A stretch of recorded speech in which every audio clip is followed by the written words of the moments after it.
जय हिंद दोस्तों, मैं संदीप आपके अपने चैनल द एजुकेशन हब पर आपका स्वागत करता हूं। दोस्तों, आज हम लोग अनुच्छेद में 52 से 151 पढ़ेंगे। 52 से 151 इसमें किस चीज़ की चर्चा है? अनुच्छेद 52 मतलब भाग 5 के बारे में पढ़ेंगे। तो भाग 5 में किसकी चर्चा है? तो संघ की। संघ मतलब यूनियन। किसकी चर्चा है? संघ की, यूनियन की। ठीक है। और ये भाग 5 कहाँ से कहाँ तक है? तो आपका भाग 5 जो है वो 52 से लेकर 151 तक है। तो इसको पढ़ना मोस्ट इम्पॉर्टेंट है, बहुत ज़रूरी है, क्योंकि ये पूरी बुनियाद है एक तरीके से। समझिए तो एक मतलब पूरा, अगर ये नहीं पढ़ा तो आपका बहुत कुछ मतलब समझ लीजिए आपने कुछ नहीं पढ़ा। क्यों? क्योंकि इसमें देखिए संघ में किस किस की चर्चा होगी। तो संघ में जैसे पहले आपकी किसकी, संघ में क्या क्या आते हैं? जैसे राष्ट्रपति मतलब प्राइम मिनिस्टर, और क्या होंगे? उपराष्ट्रपति, और क्या होंगे? प्रधानमंत्री,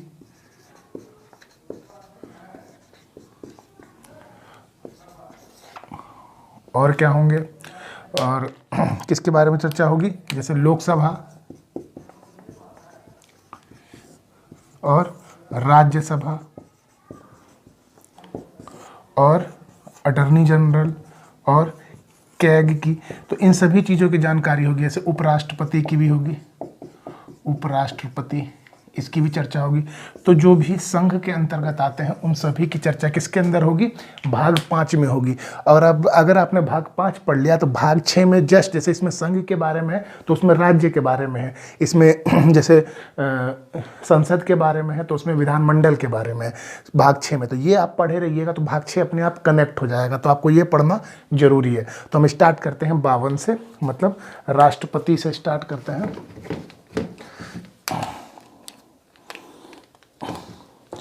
चलिए समझने की कोशिश करते हैं।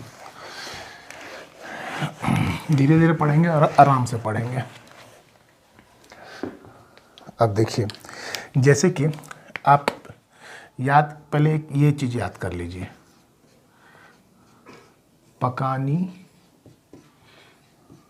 कोका दियो दशम। पकानी कोका दियो दशम मतलब 52, 53, 54, 55, 56, 57, 58, 59, 60 और 61। ये जितने भी है 52 से लेकर 61 तक, इसमें सिर्फ किसकी चर्चा है? तो इसमें सिर्फ राष्ट्रपति की चर्चा है। प से क्या हो गया? इसमें पद के बाद इन सब का एक्सप्लेनेशन भी पढ़ेंगे। पी से क्या हो गया? प से क्या हो गया? पद, इसमें पद की चर्चा है। क से क्या हो गया? कार्यपालिका, कार्यपालिका। 9 से क्या हो गया? निर्वाचन। को से क्या हो गया? कोटा। क से क्या हो गया? कार्यकाल। दू से क्या हो गया? दोबारा निर्वाचन, निर्वाचन। यो से योग्यता। द से दशा, कंडीशन उनकी क्या होनी चाहिए। स से शपथ और म से महाभियोग, महाभियोग। इसमें ये 52 से लेकर 61 तक ये जो 10 अनुच्छेद है, इसमें किसकी चर्चा है? तो इसमें राष्ट्रपति के बारे में चर्चा है। किसकी चर्चा है? राष्ट्रपति के बारे में चर्चा है। 52 में उनके पद की, 53 में देखिए 51 तक हमने पढ़ लिया था, 51 का क। और जिसमें भाग 4 में 51 के क में जब हमने क्या पढ़ा था? मौलिक कर्तव्य। उसके बाद अब किससे स्टार्ट होगा? 52 से। 52 में संघ में किसके? 52 से लेकर 61 तक राष्ट्रपति की चर्चा है। उसके बाद फिर उपराष्ट्रपति की चर्चा है। पहले हम धीरे धीरे इसको खत्म करेंगे, इसी को पढ़ने में टाइम लगेगा। 52 में क्या है? पद। 53 में कार्यपालिका के बारे में। 54 में निर्वाचन। 55 में उनका कोटा। 56 में कार्यकाल। 57 में दोबारा निर्वाचन। 58 में योग्यता। 59 में दशा। 60 में शपथ और 61 में महाभियोग। अब हम इनकी डिटेलिंग चर्चा करते हैं।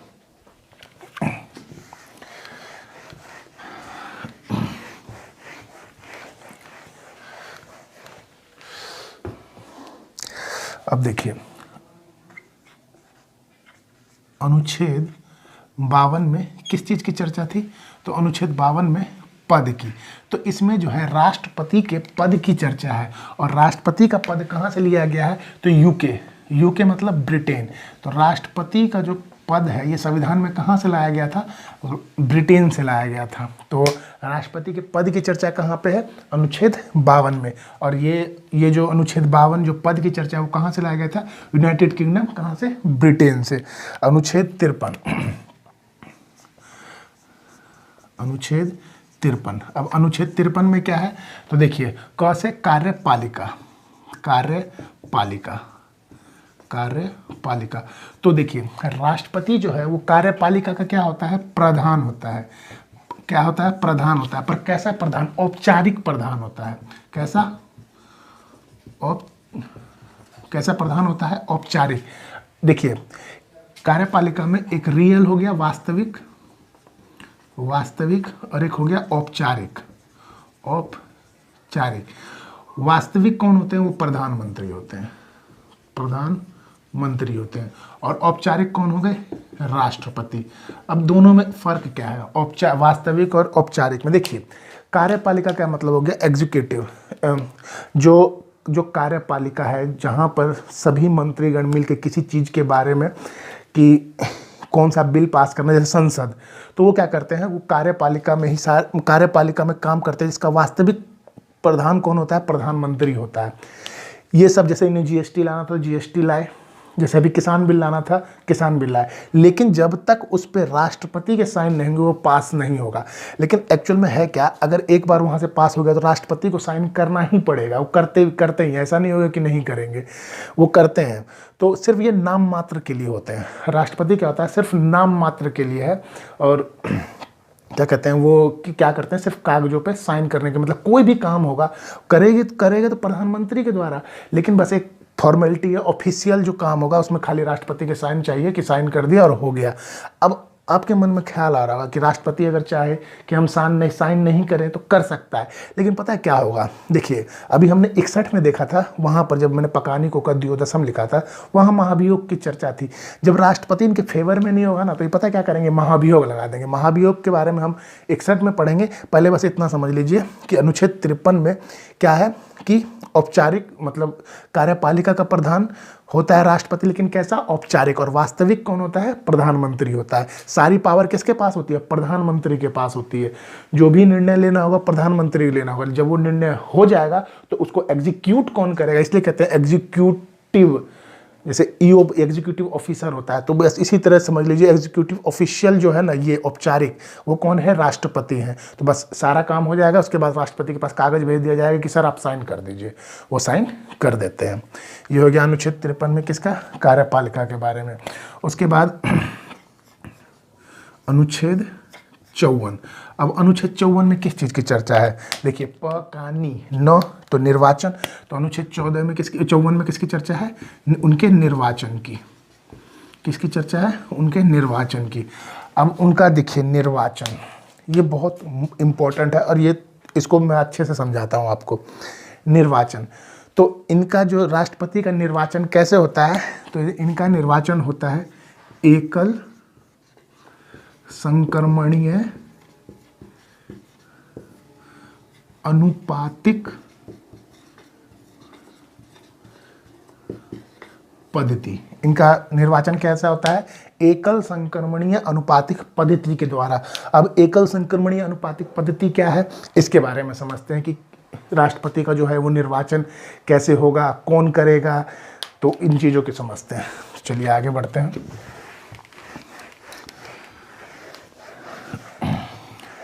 अब देखिए निर्वाचन का मतलब है, देखिए अब उनका निर्वाचन होगा तो निर्वाचन जो है वो कैसे होगा?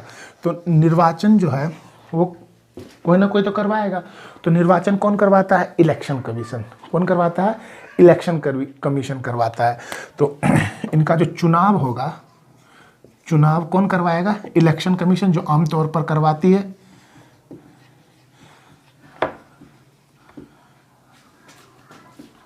इलेक्शन कमीशन करवाती है, मतलब निर्वाचन मंडल करवाती है। और निर्वाचन मंडल करवाती है निर्वाचन मंडल और इसमें जो है निर्वाचक मंडल भी होते हैं, निर्वाचक मंडल। अब निर्वाचक मंडल क्या होते हैं? निर्वाचक मंडल वो है जिन्हें वोट करना है। देखिए, जब आपके यहाँ एमएलए या एमपी का वोट होता है तो क्या होता है, जैसे अभी बिहार में क्या कहते हैं इसका एमएलए का वोट हुआ, तो इसमें क्या हुआ, जब विधानमंडल के जब चुनाव हुए तो आप लोग अपने अपने घर से गए और जो आपको पसंद था उस पर वोट डाल के आ गए, ठीक है। तो उसको क्या किया आपने, वोट डाला और आ गए। लेकिन इसमें क्या आप जाते हैं? इसमें राष्ट्रपति के चुनाव में आपका कोई अधिकार ही नहीं है।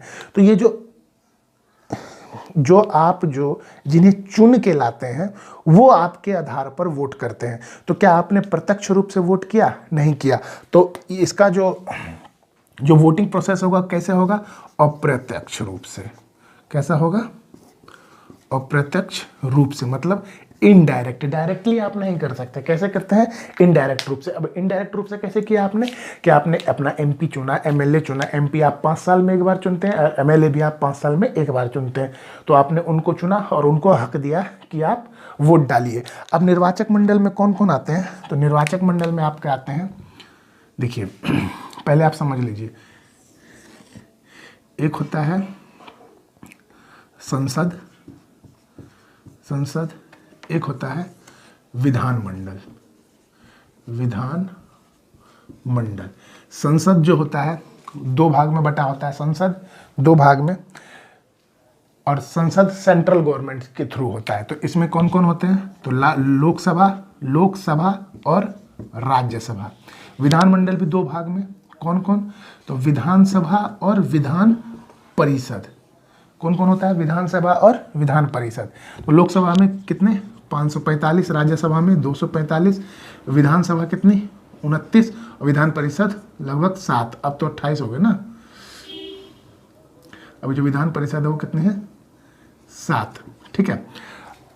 हाँ, तो देखिए अब जो निर्वाचक मंडल में कौन कौन आते हैं? लोकसभा, राज्यसभा, विधानसभा और विधान परिषद आते हैं। अब एक बात बताइए, निर्वाचक मंडल वाले चुनाव करते हैं तो क्या लोकसभा वाले इसके अंदर वोट डालेंगे? मतलब चुनाव नहीं, मतलब निर्वाचक मंडल में जो आते हैं वो राष्ट्रपति के लिए वोटिंग करते हैं। तो लोकसभा वाले आएंगे, बिल्कुल आएंगे। क्यों? क्योंकि इन्हें आपने चुनकर भेजा है, तो ये आएंगे। राज्यसभा वाले तो ये भी आएंगे, ठीक है। विधानसभा वाले तो ये भी आएंगे, और विधान परिषद वाले नहीं आएंगे। क्यों विधान परिषद वाले क्यों नहीं आएंगे? क्योंकि विधान परिषद जो है वो देश में केवल 7 ही राज्यों में है। कितने राज्यों में है?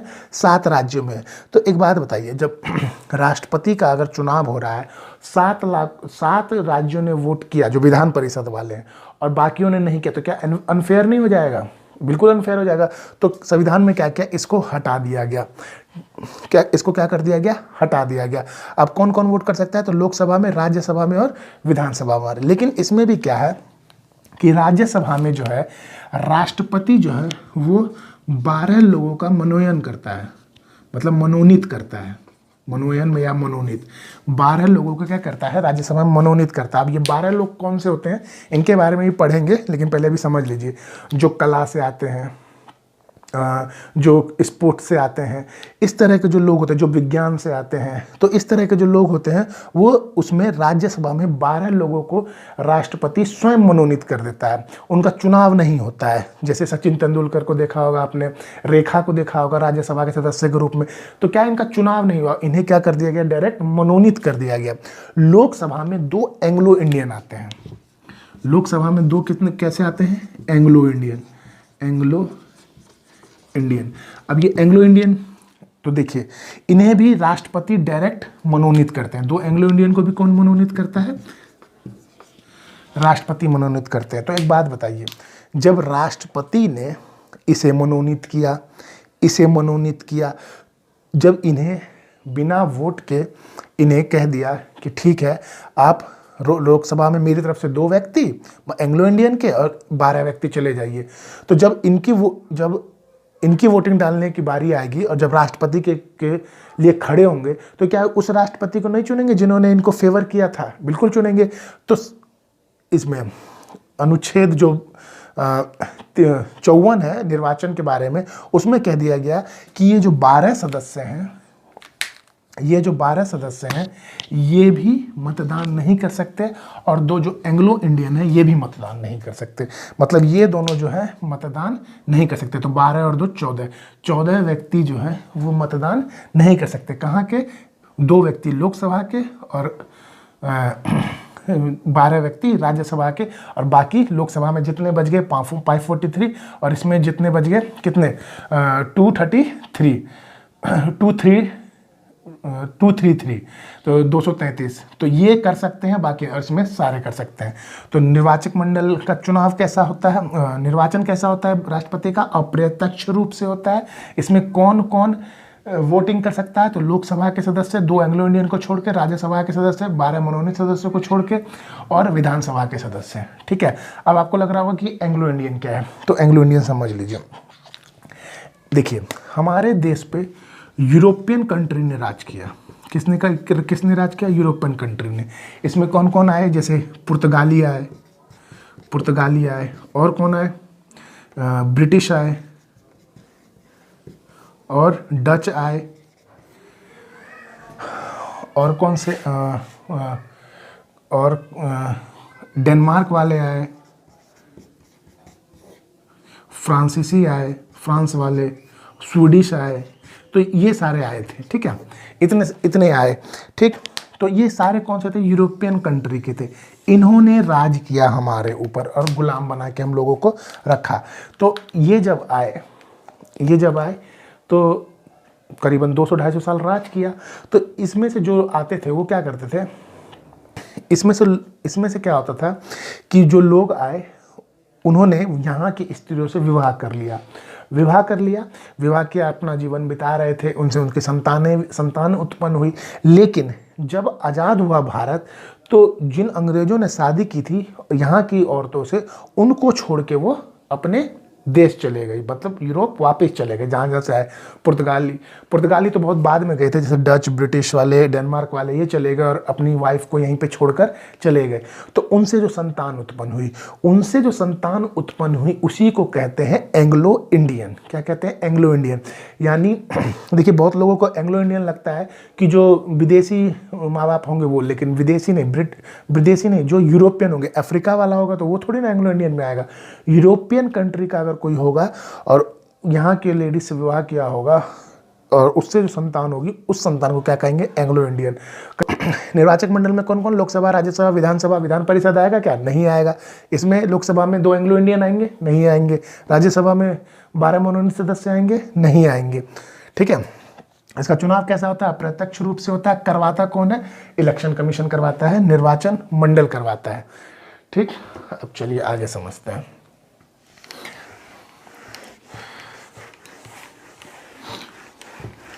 ये हो गया। अब देखिए इसका चुनाव कैसे होगा। ठीक है, ये तो समझ में आ गया कि वोट कौन कौन डाल सकता है। अब वोट जब डलेगा तो हम लोग में क्या है कि जाते हैं, जिसको पसंद है उसको वोट डाल के आ जाते हैं। लेकिन राष्ट्रपति के चुनाव में ऐसा नहीं होता होगा। आपने कभी कभी सोचा होगा।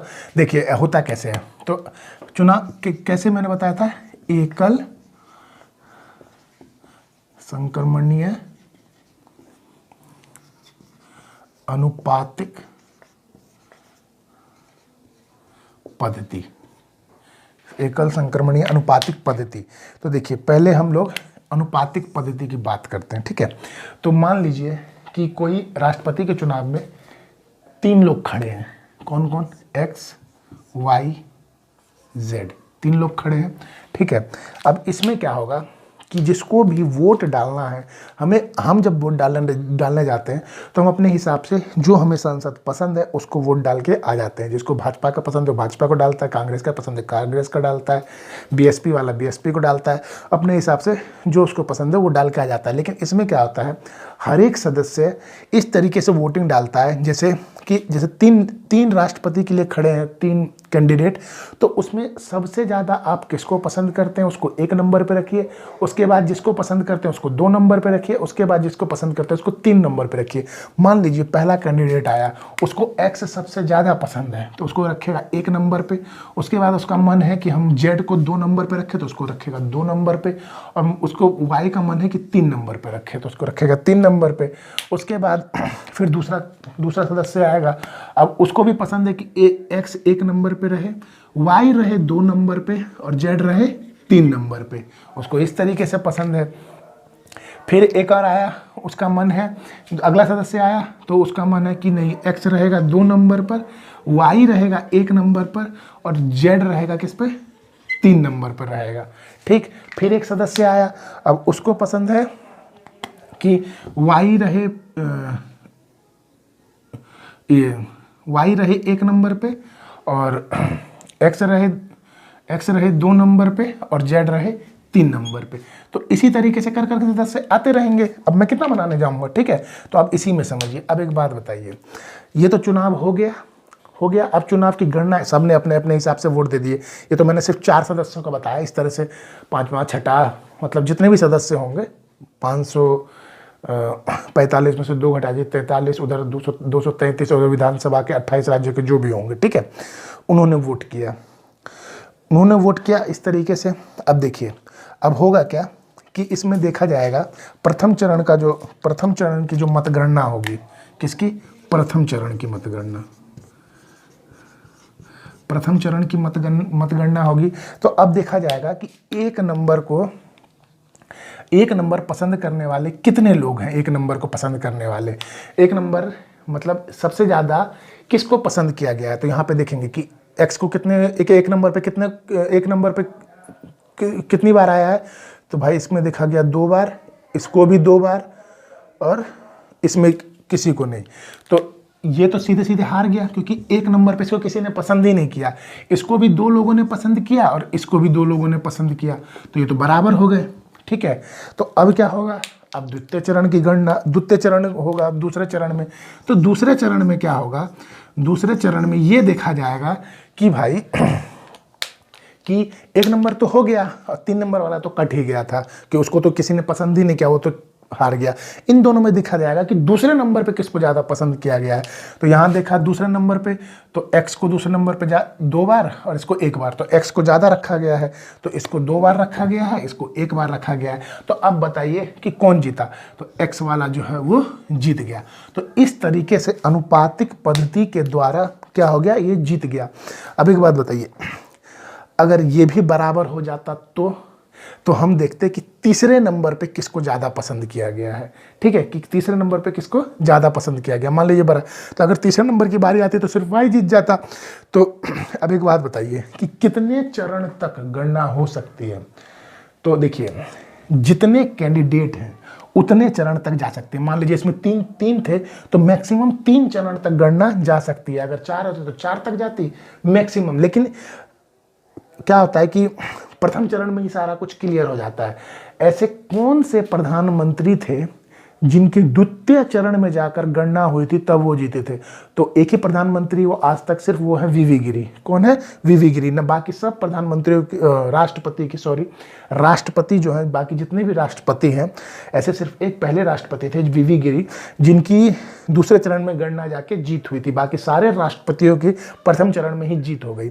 अब देखिए ये तो हो गया अनुपातिक पद्धति। अब एकल संक्रमण का मतलब क्या है?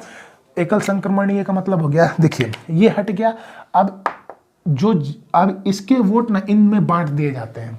इनमें क्या कर दिए जाते हैं? नहीं, जो जीतने वाला कैंडिडेट है ना उसको दे दिए जाते हैं। क्यों दे दिए जाते हैं?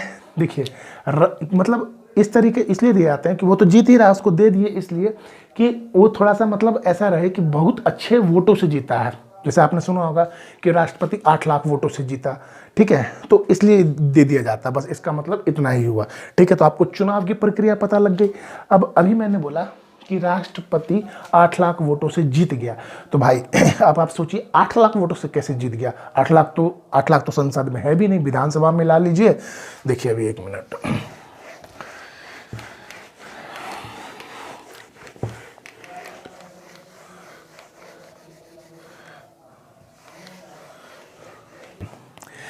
अभी मैंने बोला कि राष्ट्रपति जो है वो 8 लाख वोट से जीत गया। तो कैसे जीत गया वो 8 लाख वोट से? तो समझिए, देखिए इसमें कौन कौन, देखिए पहले ये समझ लीजिए, जैसे मिनिस्ट्री ऑफ पार्लियामेंट, तो मिनिस्ट्री ऑफ पार्लियामेंट में कौन कौन आ गया? लोकसभा और राज्यसभा, ठीक है, एमपी। और मिनिस्ट्री ऑफ लेजिस्लेटिव असेंबली, इसमें क्या हो गया? तो मतलब ये विधानमंडल हो गया, तो विधानसभा और विधान परिषद। तो इसमें वोट कौन देता है? तो इसमें वोट कौन कौन दिया? लोकसभा वाला दिया, ठीक है, जिसमें 2 एंग्लो इंडियन हटा दीजिए तो 543। राज्यसभा वाला दिया जिसमें 245 में से 12 हटा दीजिए तो 233। विधानसभा में जितने भी हैं, विधानसभा में सबके अपने अलग अलग राज्यों के अलग अलग हैं, तो उन सभी ने वोट दिया, और विधान परिषद वाला वोट नहीं दिया। तो ये समझिए, अब इसको जोड़ लीजिए और विधानसभा में जितने हैं सबके अगर जोड़ भी लीजिएगा, क्या 8 लाख होंगे? नहीं होंगे। तो कैसे जीत गया? तो समझिए, देखिए एक एमएलए के वोट की जो गिनती होती है,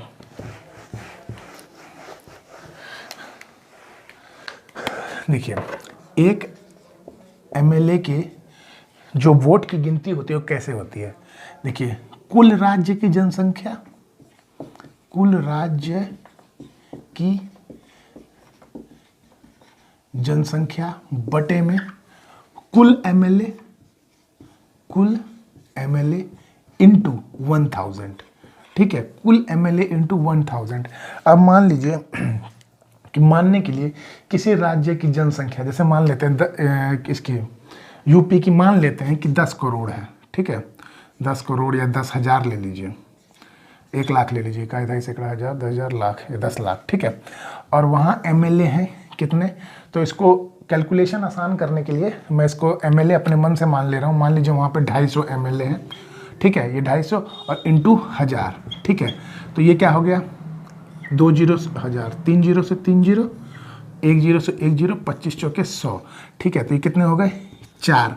और ये जो 4 आया, इसके जो टोटल एमएलए थे, उसको कितने एमएलए थे टोटल? 250, इसे गुना कर दीजिए तो कितना हो गया? 1000।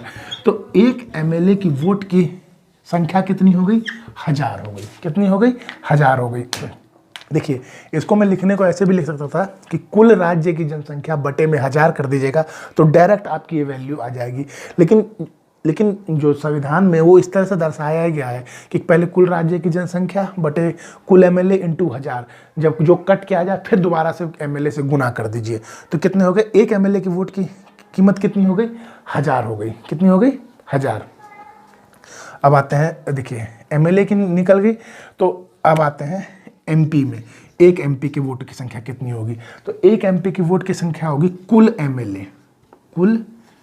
एमएलए बटे में कुल एमपी। एमपी मतलब देखिए एमपी मतलब मिनिस्टर ऑफ पार्लियामेंट, कौन कौन से? तो लोकसभा के प्लस राज्यसभा के, लोकसभा के प्लस राज्यसभा के। अब कुल एमएलए, तो कुल एमएलए क्या? जैसे एक एमएलए 1000, मान लीजिए एमएलए मतलब मान लीजिए 2000 हो या 200 हो, 500 हो, तो 500 एमएलए का जितना आया उन सबको जोड़ के यहाँ टोटल कर देंगे। जैसे 1000 आया, मान लीजिए 5 एमएलए, तो 5000 प्लस कुल एमपी कितने हैं, तो वो जिन्होंने वोट दिया था लोकसभा और राज्यसभा में, वो जोड़ के और उससे काट देंगे। तो अक्सर देखा गया है कि इनकी जो वैल्यू होती है वो लगभग 708, एक एमपी की वोट की वैल्यू कितनी होती है? 708, इतनी ही होती है बस, इससे ज़्यादा नहीं हो पाती अभी तक के रिकॉर्ड में। तो कितनी होगी? 708। अब जितने एमपी हैं उतने से, मतलब 708 है उतना ही गुना कर दीजिए उतने एमपी से, तो वो क्या निकल जाती है? वोटों की संख्या निकल जाती है। तो ये पूरा प्रोसेस है वोट की, इसीलिए वो कहलाते हैं कि राष्ट्रपति 8 लाख से, 5 लाख से, 4 लाख से, क्योंकि एक एमपी की वोट की संख्या 708 है। आप देखिए, आप यहीं से आपको समझ में आ रहा होगा, देखिए इसकी वैल्यू कितनी है।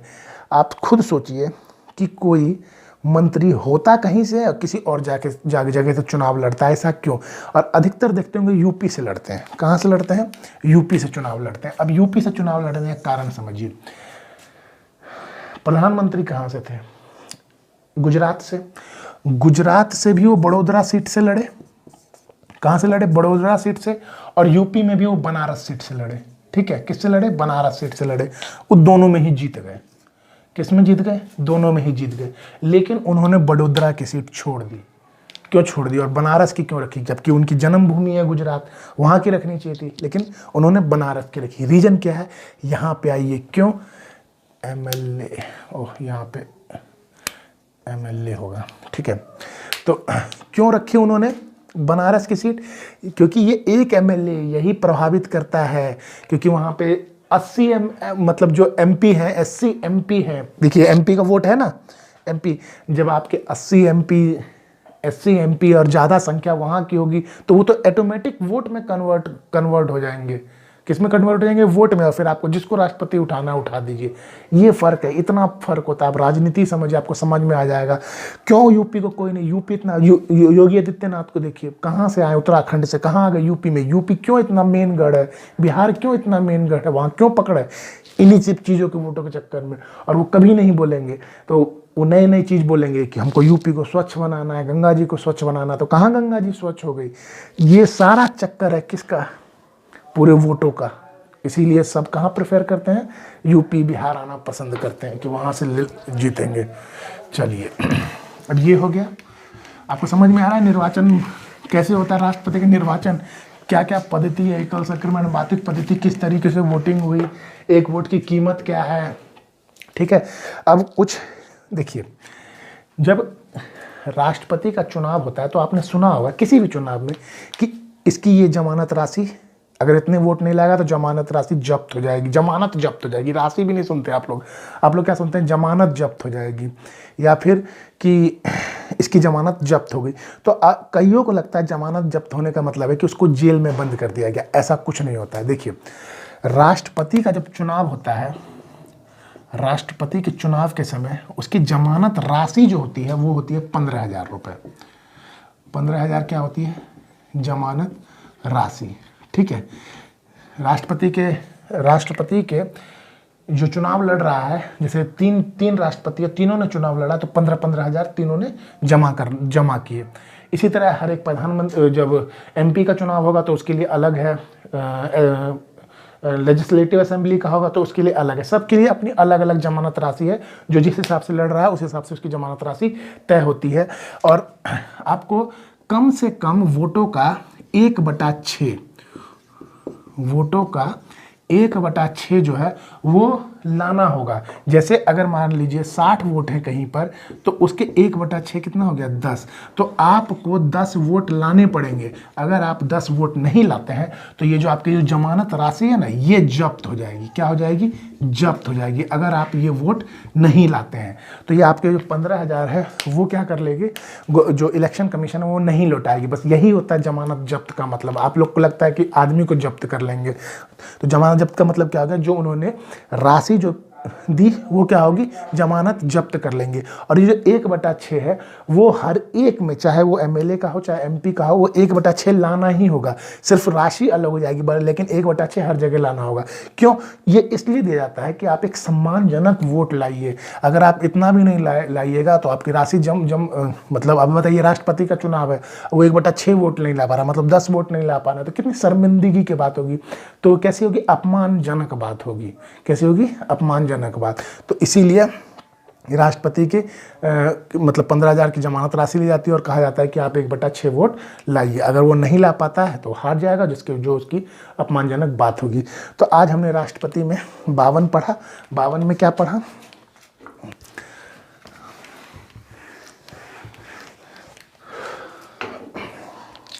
हमने क्या पढ़ा 52 में, जिसमें किसकी चर्चा थी, पद की चर्चा थी। कहाँ से, ब्रिटेन यानी UK से लाई गई। उसके बाद 53 में कार्यपालिका, उसका औपचारिक प्रधान कौन होता है, राष्ट्रपति। औपचारिक प्रधान राष्ट्रपति होता है, ठीक। और 54 में हमने क्या पढ़ा, उनके निर्वाचन के बारे में। और आप लोग को समझ में आ गया होगा कि निर्वाचन कैसे होता है। तो एकल संक्रमणीय अनुपातिक पद्धति के द्वारा होता है। किस तरीके से वोट पड़ते थे वो मैंने आपको समझा दिया है। एक MLA की वोट की कीमत क्या है, एक MP के वोट की कीमत क्या है, क्योंकि जब तक MLA की वोट नहीं निकलेंगे तो MP की वोट नहीं निकल सकती। तो आपको ये भी समझ में आ गया होगा, जमानत राशि क्या है वो भी समझ में आ गया, कितना वोट चाहिए, तो 1/6 वोट चाहिए। तो दोस्तों आज का सेशन यहीं समाप्त करते हैं, क्योंकि राष्ट्रपति बहुत लंबा है, फिर अभी हमें 54, 55, 56 इन सभी के बारे में जानना है, उनकी योग्यता क्या होनी चाहिए, दशा कैसी होनी चाहिए, महाभियोग कब लगता है, वो धीरे धीरे हम लोग पढ़ेंगे। तो आज का सेशन यही समाप्त करते हैं। अगर अच्छा लगा है तो लाइक कीजिए, सब्सक्राइब कीजिए, ज़्यादा से ज़्यादा लोगों तक शेयर कीजिए। Thank you, have a nice day.